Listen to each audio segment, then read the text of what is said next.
Hoy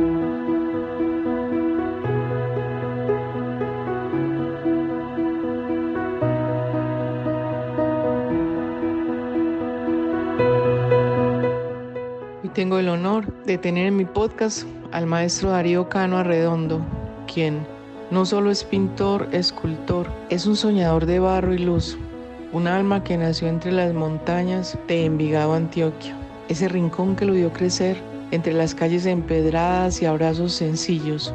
Aunque su obra ha florecido en grandes escenarios de Estados Unidos y Londres, aunque sus manos han esculpido en otros suelos, su alma cada noche vuelve a caminar por Envigado. Lo recorre en silencio, lo nombra en sus suspiros y lo ama con una fuerza que no cabe y que no podemos describir en palabras. Sueña con un museo en su tierra, no cualquier museo, no. Uno que respire como respiran sus obras, que invite a mirar el arte como se mira un milagro, al estilo de los más grandes del mundo, pero con un corazón paisa. Porque Darío Cano no ha olvidado de dónde viene y todo lo que ha creado lo ha hecho pensando en volver, compartir y sembrar belleza eterna en Envigado, su pueblo amado.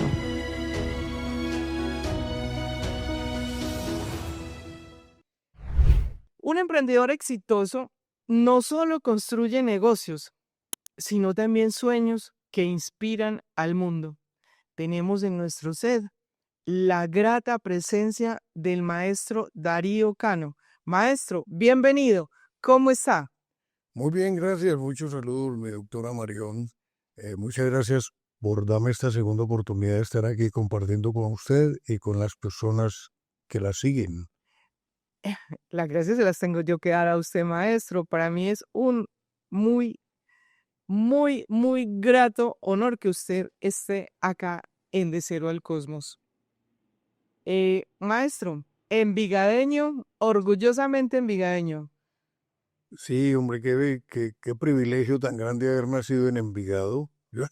Como todas las personas que nacimos en pueblos, que nacimos a una cuadra de la iglesia. En ese tiempo la clínica de Santa Gertrudis quedaba a una cuadra de la iglesia saliendo para El Dorado, el barrio El Dorado. Y ahora hay una farmacia ahí, pero me gusta pasar por ahí porque ahí nací yo. Para evocar, Sí, para evocar ese momento. sí. Maestro, le voy a hacer una invitación a que le cuente a la comunidad de Cero al Cosmos, que cada vez se hace más grande. Háblenos de sus logros, de sus logros. Puede hablarnos del más pequeño al más grande, en el orden que usted a bien lo tenga, maestro. Yo creo que el logro más grande de mi vida es haber nacido en Envigado y haber estado rodeado de una madre, una familia, unas tías, que yo no tuve una madre, yo tuve tres madres, que eran mi madre Maruja, pero que se llamaba Rosario, mi tía Magola, Margarita, y mi tía Ligia. Y para mí era un privilegio porque éramos muy amigos y yo amaba a esas tres mujeres como mis madres. Y Una trilogía de madres. sí, una trilogía de madres, éramos unos primos y hermanos muy unidos que muchas veces hubo momentos en que vivíamos en la misma casa todos. En esas casas grandes de la Magnolia llegamos a vivir todos juntos o en el barrio Mesa. Entonces era muy grato porque yo creo que mi infancia yo la viví muy feliz porque teníamos mucho amor de familia, una familia que mi madre venía de Titiribí, de la vereda de Los Micos, con sus hermanas, y que su papá, mi abuelo, fue uno de los primeros tipos que eran las cosas que pensaba, que vino de Titiribí desterrado, porque él era policía en Titiribí, y estaba la chusma por Titiribí. Estoy hablando de los años, años 40 más o menos. Le tocó salir corriendo. Maestro, ¿y sus logros como artista?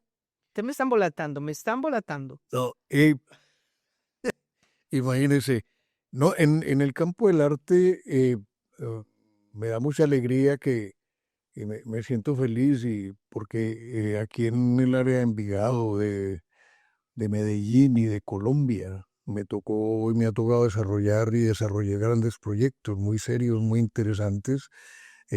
Me tocó restaurar obras de la iglesia de Santa Gertrudis, recuperar unas obras que estaban detrás del altar mayor en un salón oscuro que había que no tenía luces, y con el padre Julio Jaramillo encontramos una cantidad de lienzos que estaban pegados de las paredes y nadie los había visto, y los bajamos y los restauramos, como la oración en el huerto, que ojalá esté por ahí todavía, y muchas obras. Tuve ese placer de restaurar en mi propio pueblo. Imagínense, yo nacido aquí restaurando obras de arte aquí en mi Envigado. Luego, eh, también aquí en el municipio de Caldas tuve la oportunidad de restaurar el edificio de la Casa de la Cultura de Caldas, que era un edificio antiguo que era feo. Todo lo que es en ladrillo cosido a la vista es feo para la cotidianidad de los pobladores, y me encargaron la restauración del edificio de la Casa de la Cultura de Caldas y se convirtió en un piloto. El proyecto era convertirlo en un piloto y un auditorio para toda la zona del suroeste de Antioquia y de Medellín, ¿sí? Sí, señor. Y se terminó ese proyecto, y fue muy honroso haber hecho esa parte. Se fundó el grupo de restauración del departamento de Antioquia, donde trabajábamos personas tan lindas. Éramos muy preocupados por el patrimonio en una época en que había una devastación del patrimonio en Medellín, y éramos un equipo donde estaba integrado por Clio Gómez, la hija del maestro Pedro Gómez, Anselmo Sánchez, que estuvo por mucho tiempo director del edificio de la cultura de la Cámara de Comercio, Adela Gutiérrez, historiadora, Sofía Morales de Bogotá, Martín Medina, especialista en documentos históricos, y un hombre tan bello, que desarrollamos tantas cosas tan lindas por el patrimonio, y peleamos mucho para que en ese tiempo no destruyeran ni tumbaran el edificio de la gobernación de Antioquia, el Palacio de Calibío, que no destruyeran el edificio de la alcaldía de Medellín y no destruyeran la Alpujarra. Queríamos conservar la estación de la Alpujarra, con los trenes y con todo eso, con toda la estructura de la estación y terminal de la Alpujarra. Pero empezamos a tener problemas muy fuertes con eso, porque había mucha gente interesada en derrocar eso. Logramos salvar el Palacio de Calibío, que ahí funciona hoy como un centro cultural. Logramos impedir que tumbaran el Palacio de la Alcaldía y lo convirtieran en el Museo de Antioquia, y ahora el Museo Botero, y logramos que en ese proceso no tumbaran la última colita que quedaba de la estación del ferrocarril de Antioquia, que ahí está la esquina. Esa fue la última parte que quedó y no la tocaron. Inclusive en la parte de atrás, donde venían tumbando y demoliendo el edificio, hasta ahí llegamos. Ahí fue donde se ordenó que suspendieran la tumbada del edificio, y quedó con los ladrillos. Ahí se ven los ladrillos en escala hasta arriba. Entonces, y así se hizo. Qué alegría que todo esto nació, fue en mi pueblo, en mi tierra, en mi amado Medellín, en mi amado Envigado. En su amado Envigado. Maestro, podemos hablar sobre su evolución artística en el entendido de que usted es pintor, restaurador de vitrales, escultor, es muy integral como artista, ha desarrollado la mayor parte de su obra en América del Norte. ¿Cuál de los proyectos, de los tantos que usted ha adelantado, ha sido más de sus amores? Pues hacer uno en específico es muy difícil. ¿Por qué? Porque eh, cada proyecto en su contextura, si se puede decir así, es muy importante. Por ejemplo, hay uno que a mí me mantengo muy feliz de eso, que aquí hay un pueblito que se llama el pueblo de Zabaletas. Zabaletas. Zabaletas. En el pueblito de Zabaletas habitaban los indios Quiramas, y todavía hay descendientes de los indios Quiramas. Y hay una capilla que fue el primer templo. Dicen que es la primera capilla oficial que hubo en Colombia. Cuando nosotros la restauramos, estaba de presidente Belisario Betancur Cuartas, y el mismo equipo del departamento, el equipo de restauración, con Clio, con Gustavo Vives, que Gustavo era el historiador del equipo. Gustavo Vives tenía unas gafas culo de botella. Qué bonito saber dónde está Gustavo, que nos reíamos tanto, él le escondíamos las gafas para charlar, hombre, era una cosa linda. Anselmo, Sofía Morales, pero no Clio. Clio no viajaba con nosotros. ¿Cuándo eso no estaba Fernando Botero por ahí o qué? No, no, ya él estaba viviendo en Europa. Entonces, nosotros nos encomendaron la capilla de Zabaletas para restaurarla. Y fuimos a restaurar la capilla de Zabaletas. Y tengo una anécdota linda ya, porque los indios, los quiramas, habitantes del pueblo, siempre que pasaban por una ventanita que había por la parte de atrás de la iglesia, veían dos siluetas, la de Jesucristo y la de la Virgen. Sí, que era una talla en madera, sí, de la época, creo que de la colonia, que tallaban el torso y solamente decían las manos y el tronco y el cuello de la figura. Y aquí para abajo no era nada, era un esqueleto ahí y lo vestían. Entonces se veía vestida la imagen en las procesiones, sí, caminando.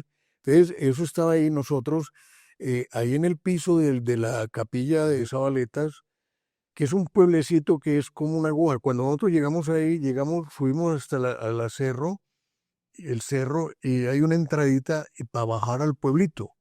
Y ahí en el fondo está la capilla, pero alrededor están las casitas, que son ciento y pico de familias, como 120 familias que viven ahí nada más. Ah, Entonces, cuando nosotros llegamos, llegó el equipo de restauración del departamento. No veíamos sino cabecitas salir por las ventanas mirando a toda esa gente, esos tipos tan raros que habían parado allá, barbados, peludos, mirando así, les eh, causaba curiosidad. esperando que el policía, el inspector del pueblo, nos autorizara a entrar. Entonces él tenía que hacer un acuerdo con los miembros de la comunidad que nos autorizaran a entrar, Ah, para poder pasar. para poder entrar ahí al territorio. Y nosotros íbamos a dormir, el lugar para dormir era la inspección de policía. Entonces teníamos colchonetas ahí tiradas para dormir. Entonces en ese proceso, cuando llegamos y nos tocó intervenir la iglesia, en el piso de la iglesia están enterrados caciques y jefes de la comunidad Quirama, y creo que un sacerdote, no recuerdo bien.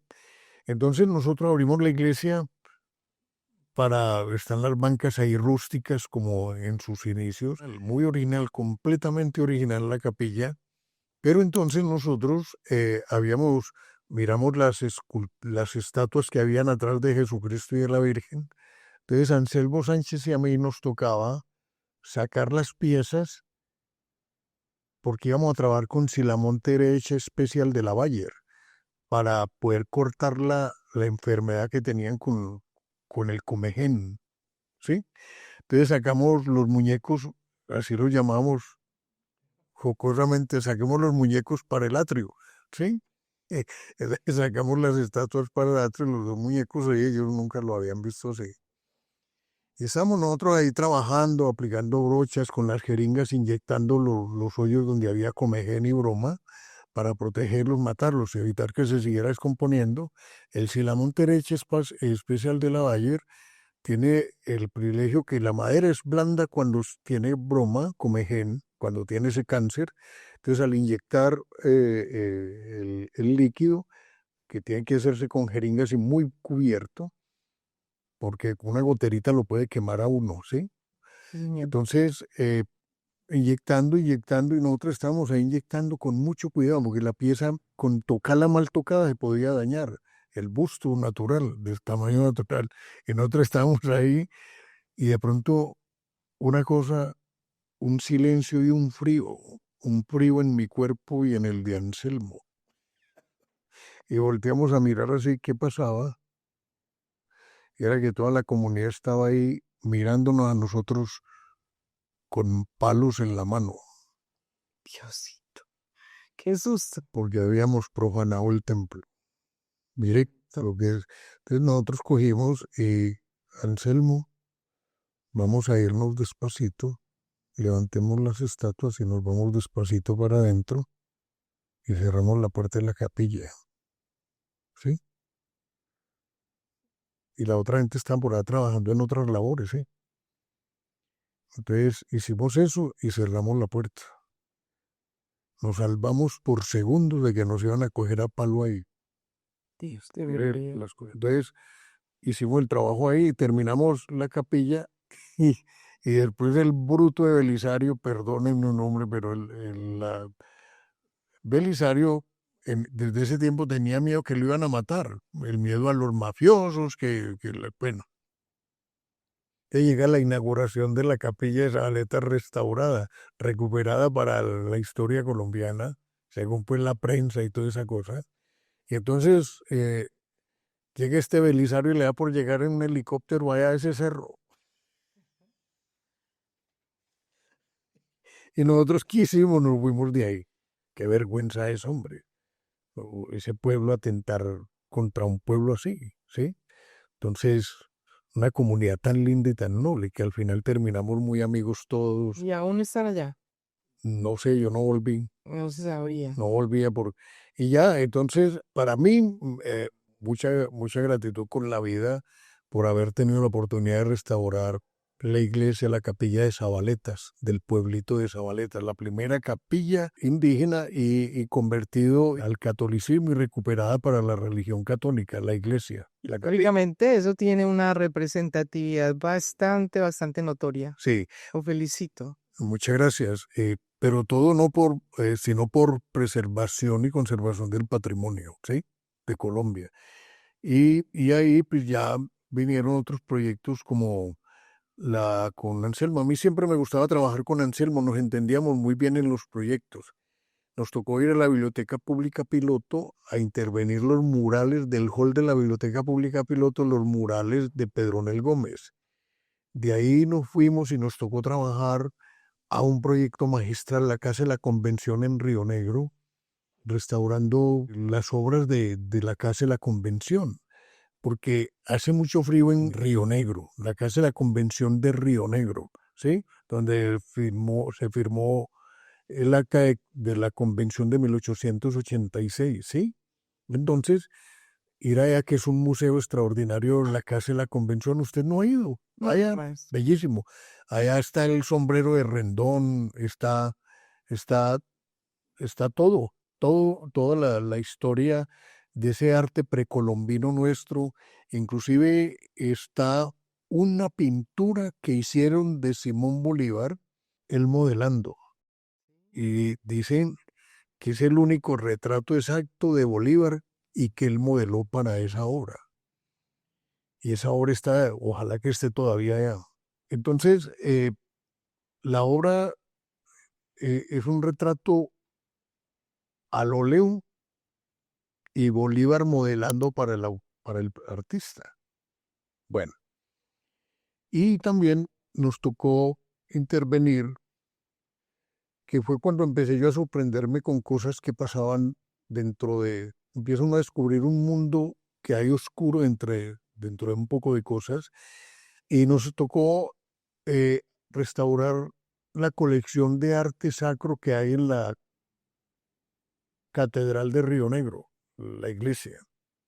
Detrás de la iglesia, a un costado del altar mayor, hay un salón donde están las custodias, los cáliz, copones de esa época de la colonia tan bella en un museo. Entonces, nosotros revisando archivos, Gustavo Vives dice, aquí hay una cosa curiosa que tenemos que mirar. Según el Santísimo, aquí tenía una de las esmeraldas, la esmeralda más grande de Colombia, estaba incrustada ahí. Está incrustada ahí, vamos a chequear esa pieza. Entonces empezamos a estudiar y y no, esto no es una esmeralda, hombre. Entonces, un culo de botella, esas botellas de vino que traen de España, que extranjero, entonces creemos que todo es muy, sí, bueno. Entonces empezamos a estudiar eso y encontramos que habían unos registros que esa piedra había ocurrido un incendio en un barrio de Río Negro. El obispo había ordenado sacar esa piedra a la custodia, ¿sí? Para venderla y con tener el dinero para construir el barrio para los pobres, para los damnificados. Bien, eso está muy bien, ¿sí o no? Entonces, listo, sí, así es. Vamos a buscar el barrio. Debe estar todavía, pues, porque sí, debieron de haber hecho un barrio y no encontramos ni el barrio ni la piedra. Entonces empezó la cosa y empezaron así, Ni el personaje tampoco. ni el personaje tan, Todos desaparecidos. todos desaparecidos. Y así pasa con tantas cosas de nuestra vida, pero son hechos que fueron muy importantes en la realización y en los procesos de restauración, conservación del patrimonio histórico y cultural de nuestro país. Luego lo que hicimos en Bogotá, en la Biblioteca Nacional, interviniendo documentos de la época de la independencia, de la época de Nariño, de Santander, Córdoba, uno poder ver los manuscritos de Manuelita Sáenz, Policarpa Salabarrieta, esas cartas de amor tan lindas que escribían y tan apasionadas. Eso era muy lindo saber que esas mujeres eran así y empezaron a descubrir que lo que nos enseñaron en la escuela era todo mentiras. Y la verdad uno estaba leyendo ahí las cartas de Bolívar, de Córdoba, de Santander, de Nariño, lo que ellos verdaderamente decían. Y uno ver en los libros de historia las mentiras sobre nuestro país que nos decían. La educación, pensaría yo que está como bastante equivocada en muchos aspectos. Se ha dejado de enseñar cosas que deberían de hacerlo y no meterle tanto cuento y tanta Sí. mentira, ¿no? A decirle a uno pues que Antonio Narillo era bonito, él era muy feo. Tenía una nariz peor que la mía, pues. Sí, entonces, eh, y una cantidad de cosas de moralismos muy tontos, porque yo creo que en parte de esa historia escrita por Colombia, yo creo más en la historia que han escrito los más recientes escritores nuestros que han tenido la oportunidad de investigar más a fondo la verdad. Y aparecen grandes libros de la historia, como la gente que está escribiendo sobre los hechos ocurridos en nuestro propio tiempo. En ese tiempo escribían un tipo, o sea, hoy en día el privilegio que tienen todos por los medios de comunicación y el desarrollo de los medios de comunicación, me parece que es muy interesante eso, porque la verdad se sabe, ¿sí? Y si alguno metió una mentira, ahí aparece la verdad. Alguien aparece diciendo, eso fue mentira, aquí está la Y verdad. con el sustento. Y con Por eso yo digo que no, y con el sustento. Maestro, ¿quién le heredó su, su capacidad artística de crear, de restaurar, de pintar?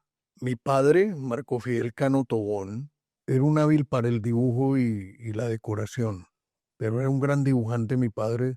Se educó y fue de los fundadores de la Escuela de Arte del Instituto Pascual Bravo. Fue uno de los pioneros en la decoración de buses de escalera en Envigado. Fue el pionero, fue el primero. De los que pintaban las vírgenes y Toda la decoración de los camiones de escalera se los entregaban en lata y en carrocería de madera, y mi padre se encargaba de pintar y decorar, y la Virgen del Carmen, el Corazón de Jesús, el Espíritu Santo, el Divino Niño, todas esas imágenes como lo pedían los dueños de los camiones. Mi padre, Marco Fiel Cano Tobón. Y, y yo creo que de ahí viene mucha cosa, aunque yo nunca pintaba con mi papá. Lo único que yo hacía cuando yo era niño, mi padre mantenía su pintura a base de aceite, que era con lo que se pintaba a brocha. Ahora la pintura de aceite la han modificado mucho técnicamente, ha avanzado mucho las técnicas. Entonces, mi padre me regalaba los sobraditos de pintura que le quedaban en los tarritos pequeños, y yo cogía y con eso me iba a pintar cosas. No me llamaba la atención pintar eso, y yo me iba por a un rincón a pintar con pintura a base de aceite sobre papeles o sobre láminas de aluminio o lata que habían por ahí que mi papá traía. El rector empieza a leer don Pedronel Mejía. Nosotros lo llamamos don Cabronel, porque nos pegaba mucho, nos golpeaba con el dedo así, ponía el dedo así y nos daba en la cabeza. Entonces todos le teníamos mucha rabia a don Cabronel.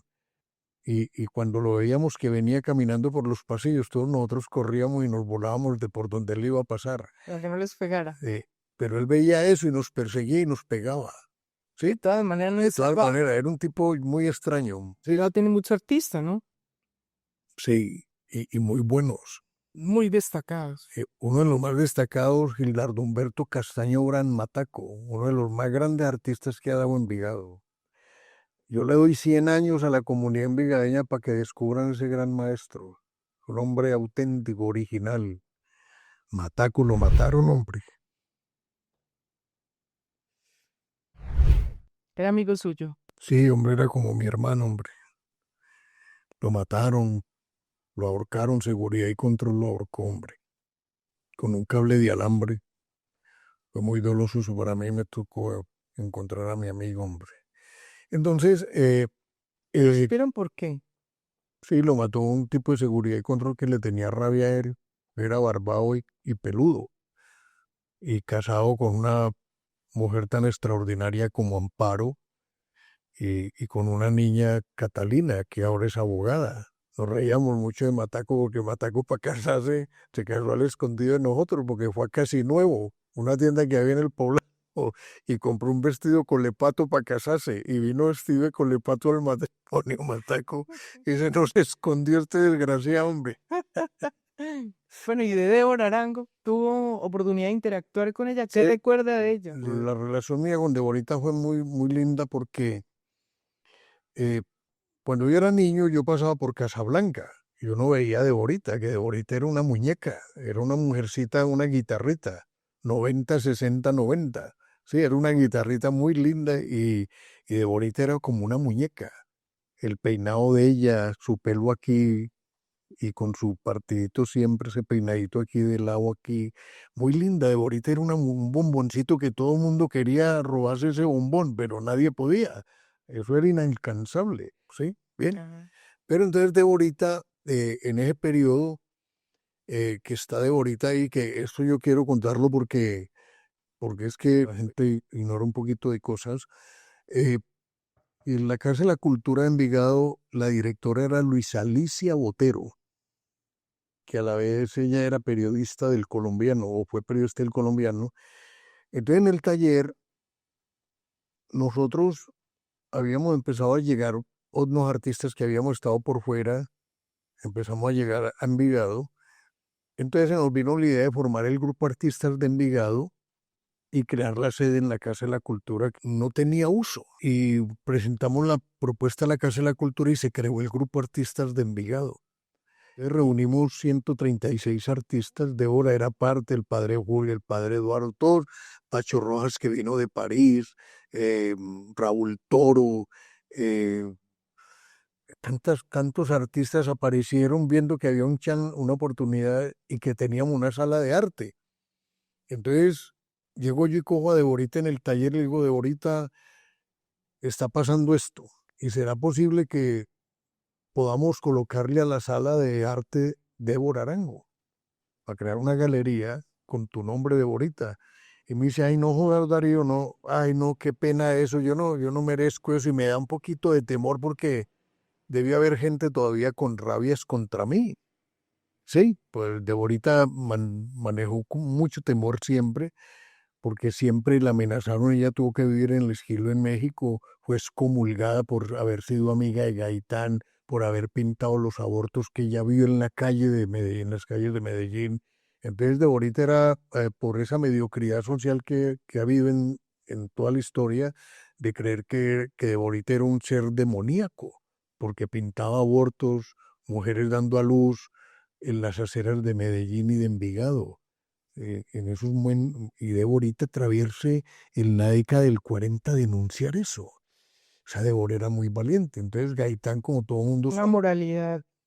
uf, Una moralidad, ¿cómo se le podría llamar a esa moralidad que a veces se reclama no, y que bajo la ruana no no es que es mientras los pueblos del mundo no se eduquen ni se culturicen, nunca se va a acabar el hambre, la pobreza, la miseria y la ignorancia. la educación es la clave? Sí, Y cambiar ese tipo de educación sí. tan prehistórico que Y, en algunas partes aún se maneja. Y entonces hicimos eso y Deborita, le dije yo, no, Deborita, deje, hagamos eso. Qué bueno hacerle un homenaje en vida. Y dice, ay, Darío, yo me siento tan honrada con eso y tal. Y hicimos eso. Y en esos días, Deborita le prestó la obra de ella para hacer una retrospectiva en el Museo de Arte Moderno de Medellín. Y eso entró en un problema, no grande, porque las obras terminaron en el museo. Sí, a veces las cosas tienen un fondo. Maestro, yo quiero preguntarle una cosa. De los proyectos que usted ha hecho arriba en América del Norte, ¿cuál de todos recuerda con más satisfacción y le produce más orgullo de haber adelantado esa obra?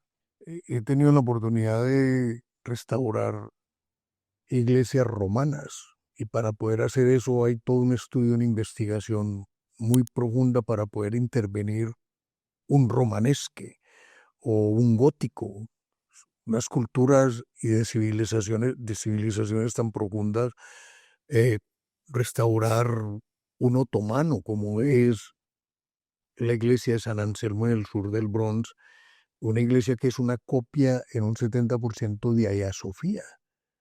Y eso me llevó a ir a investigar a Hagia Sofía en Estambul Qué hermoso. y a estudiar, porque no es, vea esa iglesia está cayendo, arréglela, eso no es así. Mire, esa mujer tiene tal enfermedad, mándele ese remedio, no venga, haga exámenes y venga a ver, hay que intervenir, hay que... el arte de la restauración y conservación es más o menos como cuando a un médico le entregan un paciente enfermo, que hay que Sí, iniciar un proceso. Entonces uno coge, le entregan las llaves de una iglesia y hay que mirar cuál es el arte que hay, qué estilo es el que hay, cuál es la arquitectura. Y me siento muy satisfecho porque eso me ha llevado a aprender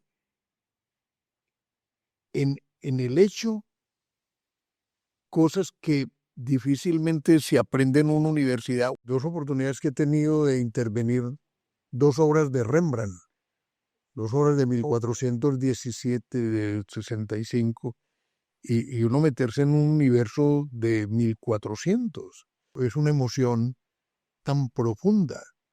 Uno poder poner las manos donde las tenía Rembrandt. Y para muchas personas, pues puede parecer eso ridículo, pero es una emoción espiritual, artística, cultural e intelectual. Porque dice un uno, orgullo muy grande, pienso yo. entrometerse uno en el mundo de Rembrandt, o en una ocasión restaurando una obra de Pablo Picasso. Uno ver cómo era feo, chiquito, cabezón, y ver uno esas obras tan magistrales de él, abstractas, cubistas, y uno metido ahí en ese universo de Picasso. Entonces uno siente una cosa bonita.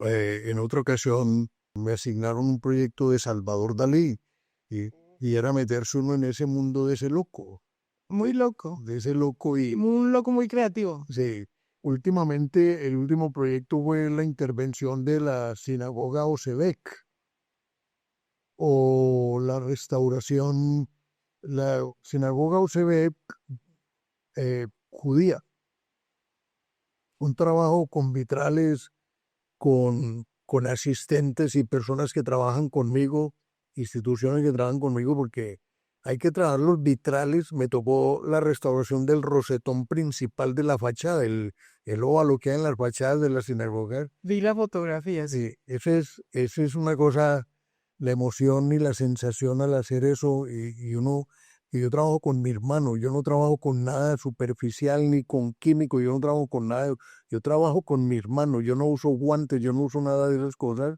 no soporto nada en mi cuerpo, estoy metido en mi trabajo, toco los vidrios, yo no me corto las manos, muevo el vitral, lo corto, lo pulo, lo monto, lo ensamblo, lo soldo, y claro que tengo personas que trabajan para mí también en determinados momentos, que es cuando hay demasiado trabajo y yo no puedo hacerlo todo, yo no puedo hacer todo tampoco, tengo un equipo de ayudantes y tengo una gente, buenos asesores y asistentes que, Que lo apoyan. que apoyan mucho los desarrollos de las obras. Y también una iglesia que es muy... esto es muy importante contarlo, yo creo que usted le va a gustar, hombre. Mire, un día me asignaron un proyecto en restaurar una iglesia que se llama Flatbush Church, hacer los relojes de la torre. Sí, mi hijo me ayudó en ese proceso con el oro de 24. Y entonces empezamos a restaurar, a hacer ese proyecto. Esa iglesia fue parte de la película Las Gangas de Nueva York con Leonardo DiCaprio. Y entonces esa iglesia fue el resultado en 1645 de las divisiones que hubieron de las religiones y las culturas de Nueva York, que estaban matando entre ellos. Entonces decidieron, bueno, ¿usted qué? Vamos a matar más, entonces ¿usted para dónde va? ¿Usted como irlandés para dónde va? ¿Como inglés para dónde va? No, nos vamos para Brooklyn. En la repartición les tocó la iglesia. Los italianos se A quedaron, punto de encuentro. se quedaron en la pequeña Italia por donde ellos entraron. Y otros se fueron para otras zonas de Nueva York y ahí poblaron a Nueva York. Ahí empezó el verdadero desarrollo. Pienso yo, entonces, Flatbush Church tiene un cementerio, como muchas iglesias antiguas de los Estados Unidos tienen los cementerios ahí de sus fundadores. Entonces ahí en el cementerio están enterrados los irlandeses e ingleses que fueron los primeros que llegaron ahí y fundaron la iglesia, una capilla en madera muy linda, de unos vitrales geniales. Y resulta que una noche, esto es muy gracioso, una noche un muchacho, un moreno, en la película matan el primer negro que mataron en Estados Unidos, lo matan en esa película, porque eso ocurrió, el primer hombre de color. Mucha gente va a molestar por lo que acaba de decir negro, pero el primer hombre de color, hay que decir de color para que la gente no se moleste. Pero están contando algo. Sí, La intención no es ofender a nadie. Exacto. Entonces, había un moreno ahí que vive cerca a Flatbush Church, sentado a las 3 de la mañana viendo las gangas de Nueva York. Cuando ve que en la película, ¡pum!, matan al primer moreno, un inglés. Y llega el pendejo, eres todo borracho, todo prendido, quién sabe, y arrancó y cruzó la baranda del cementerio y empezó a destruir todas las tumbas en mármol, Carrara que hay ahí, y las reventó todas y las volvió pedazos. Y rápido me llaman a mí por teléfono. Maestro Cano, venga hombre urgentemente, por favor, que acabó de haber una catástrofe aquí en la iglesia. Y se cayeron mis relojes. No, otra cosa peor. Vean, hombre, y arranco yo para allá rápido, me voy. Y sí, esas ruinas De las tumbas. de mármol, Carrara en esas tumbas. Entonces, lo curioso de esto es que viene otra anécdota con eso, que en esos días había una reunión de las Naciones Unidas, que la hacen cada año. Entonces a mí me llaman de Londres, llamaron a mi asistente, a la doctora, a la señora Ana Martínez, y la llaman y le dicen que si yo puedo darle una entrevista a un periodista que viene del London News. Y digo yo que sí, que no hay problema, que venga el señor. Entonces el tipo viene a hacer una entrevista sobre las tumbas. Entonces, bien ahí mostrando la iglesia, mostrando las tumbas, hablándole al tipo. Y le digo yo, ya hombre, ¿y cuándo va a salir el reportaje? Y me dice, vea, el reportaje va a salir en el próximo domingo. De este domingo en 8 va a salir en Londres, pero el sábado. Y el domingo salen todos los países que son miembros de la corona británica. Y yo, qué gracioso, hombre. Cuando yo fui la primera vez a Londres no me permitieron entrar. Y ahorita voy a estar hasta en los inodoros de los ingleses. Sí, ¿me entiendes? Y así fue el London News. Una entrevista muy bonita, un periodista muy respetuoso. Y después vinieron las invitaciones para ir a Londres a hacer conversatorios y charlas sobre ese proyecto y sobre las tumbas. Lo grave de eso es que nunca hubo dinero para restaurar las tumbas y allá están tiradas así los pedazos y los fragmentos, como pasa todo con el patrimonio histórico y cultural de la humanidad hoy en el mundo. A nadie le interesa restaurar el patrimonio histórico y cultural de la humanidad. Entonces yo tengo una discusión muy fuerte con eso porque la gente dice que para qué conservar lo viejo. Entonces yo le digo a la gente, entonces mejor iba a su casa y mata a su mamá, a su abuelo, a su abuela y a todo lo viejo que usted tenga en su casa, desaparezca. Maestro, yo me voy a entrometer un poco y si lo molesto le pido disculpas, pero pues igual, lo voy a hacer. Usted que es una persona que ha viajado tanto, que es tan conocedor del arte, ¿en algún momento no se le ha ocurrido mm, crear una sala con sus obras y con obras de sus amigos acá en el municipio de Envigado y donde puedan venir a una bienal, donde puedan exponer obras de bastantes artistas? Digamos un estilo Fernando Botero allá en el centro de Medellín. ¿Qué tan bueno que Envigado pudiera tener sus obras? ¿Lo ve viable? Es viable. Yo traje una propuesta hace 4 años en Envigado por invitación del concejal Bernardo Mora Ajá. y traje al Consejo de Envigado una propuesta de tomarnos la escuela Fernando González y crear el Museo en Vigas Fernando González y crear en cada salón de la escuela una muestra permanente de un artista envigadeño representativo. Bien. Sería grandioso, ¿no? Y crear la Bienal de Arte en Vigas cada 2 años. Y entonces en ese proceso ya tenían muchos invitados a participar en el proyecto, para venir a participar artistas de muchos lugares del mundo reconocidos a nivel internacional, para tratar de voltear esa imagen de Envigado, aprovechar el prestigio y la fama que tiene Envigado en el mundo y venir y presentar ese museo en Vigas, Fernando González. Entonces, cubrir el techo con, con vitrales transparentes, Ay, el patio principal y mantener una muestra permanente ahí y artistas invitados y exposiciones invitados y ahí hacer la Bienal. Y el auditorio, el pequeño auditorio, utilizarlo para hacer música, conciertos, invitar grandes maestros del mundo a que dieran conciertos, tríos, cuartetos, sextetos, septetos, ¿sí? Duetos, solistas o grandes orquestas. Dando en la otra sección, crear el museo para los niños, un museo nacional, y hacer festivales y concursos de arte con los niños, ir desarrollando un semillero artístico y cultural.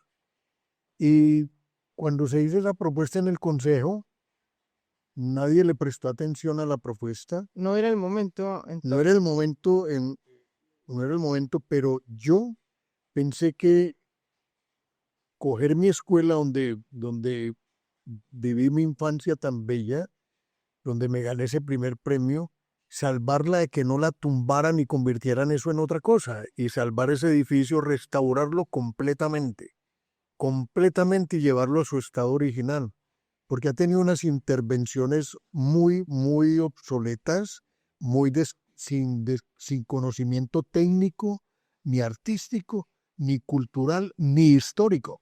Pero esos que tienen una gran relevancia histórica, cultural, e intelectual, ética, venga, salvémoslo, venga, recuperémoslo, venga, ejecutémoslo, ¿sí? Pero vamos a ver si, qué bueno, creo que hay un nuevo alcalde. Yo creo conocerlo. Yo no lo conozco personalmente, pues por una razón lógica, yo vivo fuera y vengo esporádicamente aquí a mi amado Envigado a visitar a mi familia. Maestro, usted me deja que yo le pida un favor, no desista de esa idea. No desista de esa gran idea que pienso que sería muy bueno para el municipio. Si usted de pronto se da cuenta, el municipio se ha, se ha desarrollado mucho en diferentes aspectos. Sí. Ha crecido en emprendimiento, en innovación. Ha habido un acompañamiento pues de las autoridades. Usted sabe que Envigado pues se destaca mucho su administración. Siempre pues Sí. por algo es el mejor municipio de Colombia. Yo le pediría que no desista de su idea. No lo eche en saco roto. No nos prive de esa gran oportunidad de que el municipio conozca de las obras de un envigadeño insigne en gran parte del mundo comprométase conmigo a que no va a desistir, maestro, y a que va a buscar los acercamientos con las personas adecuadas para ver materializada esa idea. Mire, yo estoy abierto porque es mi pueblo, es mi Envigado amado, como digo, en todos los lugares donde yo voy. Me preguntan, ¿usted de dónde es? Y yo soy de un pueblito que queda cerca de Medellín, que es mi Envigado amado, y la gente queda como curiosa de eso. Y no falta el que hace la misma pregunta, siempre hacen la misma pregunta, y yo, sí, ese señor. Pero Envigado nos dio a Fernando González, uno de los intelectuales más grandes que ha tenido América Latina. Nos dio la pintora más grande de América Latina, que se llama Débora Arango, mi amiga, mi dulce amiga y amada Débora Arango. El padre Julio Jaramillo, un gran pintor, extraordinario maestro. Francisco Pacho Rojas, gran restaurador de las esculturas y monumentos de la Plaza de Versalles en París. Y empiezo a deletrear eso, Gildardo Humberto Castaño Brand, y hoy por hoy tenemos uno de los más grandes artistas de todos los tiempos de Colombia, el padre Francisco Eduardo Toro. Qué maravilla. Envigado es una cuna de mucho talento, muchísimo talento. Y hay un acompañamiento de la administración, por ejemplo, nuestra universidad ha sacado profesionales muy destacados a nivel nacional y que han jalonado y están jalonando grandes cambios. Yo estoy abierto, yo conozco someramente eso que usted me dice, eso es un privilegio poder desarrollar un proyecto de esos y, y poder poner ese granito de arena en mi amado Envigado. Puede poner a Envigado donde se merece estar, Sí, en lo más alto de lo alto. de verdad que me gustaría hacerlo, volver a insistir en esa posibilidad y venir a hacer los estudios y poder volver y crear una plazoleta del arte, la cultura y recuperar las arboledas de la escuela Fernando, que cuando yo estudiaba, donde hicieron esos edificios atrás que están degradantes, llenos de grafitis y un poco de cosas, que era una cosa como sede de Débora Arango, no sé qué, detrás de la Fernando González. Eso eran unas arboledas, unos árboles maravillosos. Y nosotros éramos felices en esa arboleda y crear un museo con todas las características de un museo a nivel internacional y que revertamos esos conceptos que hay sobre Envigado y poner los verdaderos conceptos que necesitamos en nuestra sociedad y nuestra cultura. Y que se merece. Maestro, ¿cómo le gustaría que lo recordaran? Mire, yo tengo unas cosas muy bellas, que es mi hijo Paco, que trabaja el arte. Es un gran mosaiquero, por ende él fue ayudante del padre Eduardo Toro en los mosaicos que hay en las estaciones del metro, la Virgen de la Candelaria en el Parque de Río. Mi nieta Chanti, que trabaja también el arte. Mis nietecitas, hay 4 nietecitas que son enamoradas del arte. Mi bella nieta Sara, Marianita, que trabaja con las manos y pinzas y cosas, hace una cantidad de miniaturistas bellísimas. ¿Y qué más recuerdo de eso que son mis nietas, mis hijos?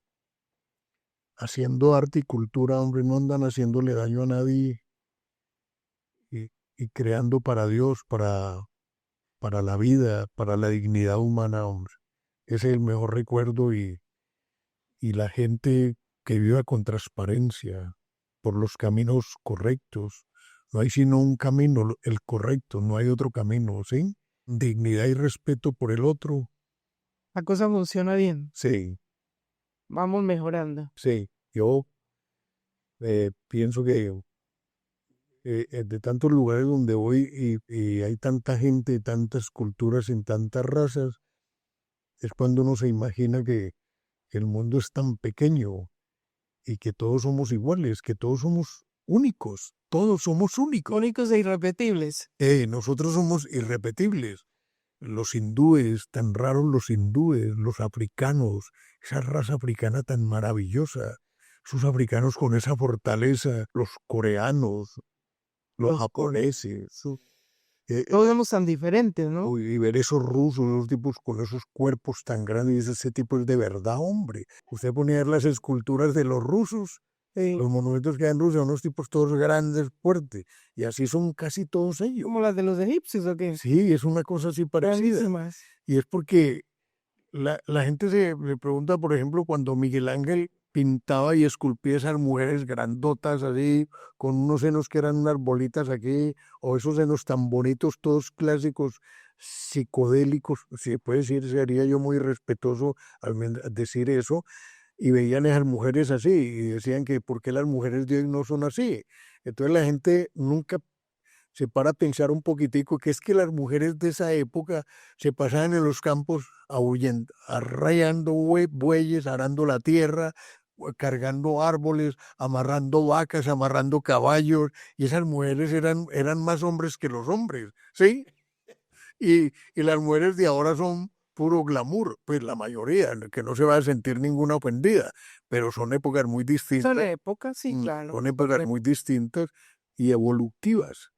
Y el que le gusta la evolución, pues a mí me gusta la evolución. Mire, la evolución, uno evoluciona. Y yo no sé cuál es la evolución, pero creo que uno evoluciona, porque poder tener ese privilegio de haber vivido tantos cambios en la humanidad, Ajá, ¿sí? ajá, O sea, uno ha aceptado y se ha montado en la evolución, ¿sí? exactamente. Le ha Entonces, ido cambiando el chip. sí, Se lo claro. montó en el tren de la modernidad. Imagine someterse uno a tener hijos, nietos y a tener una vida en el arte, en la cultura. Qué alegría, gracias a Dios por eso. Sí, yo creo que sí, gracias a Dios y gracias a nosotros, a Envigado que le permitió a su familia estar aquí y que naciera en esta tierra lindísima, de gente hermosísima como es Envigado, que haya nacido un talento que día a día, cada vez más, va dejando muy en alto en otros territorios el nombre de Envigado. Maestro, yo quiero darle las gracias por estar acá. ¿Usted querría despedirse de nuestra audiencia? ¿Con qué palabras?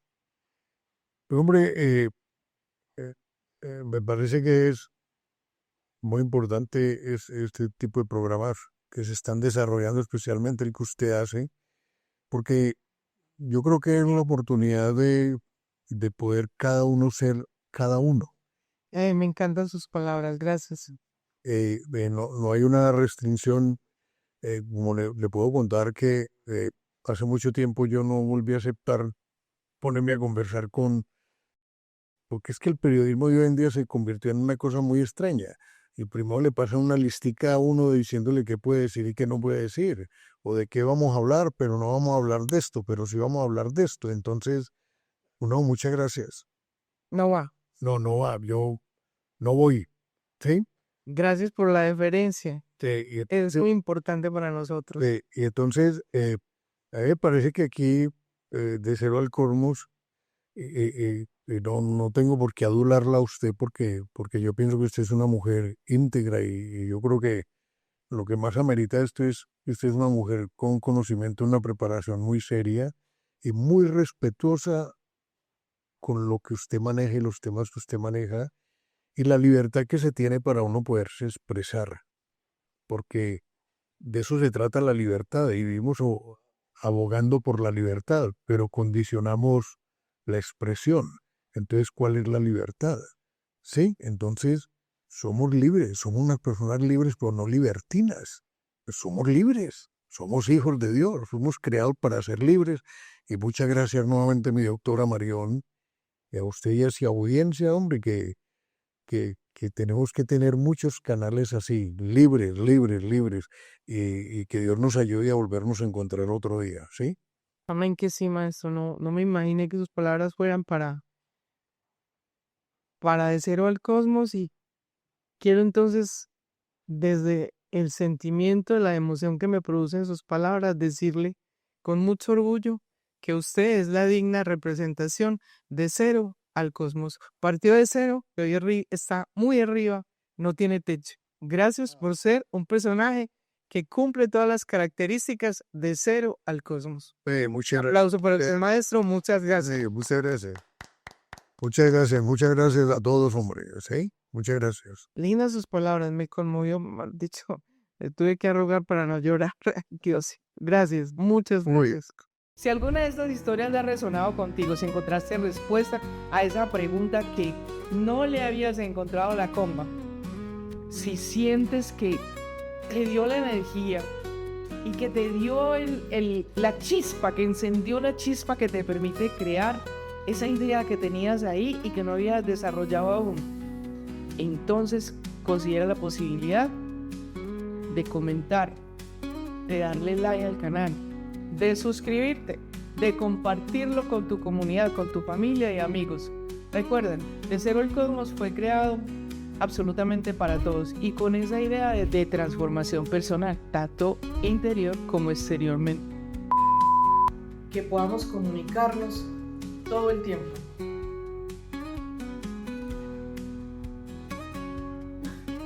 Mamá, mira cómo